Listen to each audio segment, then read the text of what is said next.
as I become more successful, I've been exposed to more successful people, those who are self-made, but also those who aren't and have been like trust fund babies or whatever. Yeah. And there's definitely a huge differentiation between the mindset or the mentality of those who have gone through adversity or hard times versus those who've been like silver platter to them, essentially. It definitely does fuck them up, I think. Like even the ones who are successful but didn't have to go through the, you know, the hard upbringing or make it through challenges that otherwise, you know, have been, they've just like coasted through essentially because it's never been imposed on their lives at all. There's no comparison. That description of a self-made man, everybody wants to be a self-made man. Yeah. I mean, there's no real self-made men. I mean, everybody has help from everybody. But the reality is there's a giant difference between growing up poor and then eventually becoming rich versus growing up super wealthy and then being given money and working hard to sustain that money. It's just not the same. You're like concrete that's like missing an ingredient. Yeah. And you don't really know if you could have done it on your own.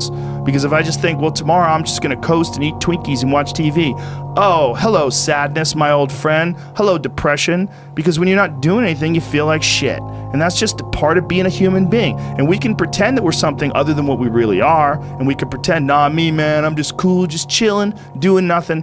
Bullshit. You're a fucking human. You're a human being. You evolved from the fucking hundreds of thousands of years of hunters and gatherers and people that were struggling.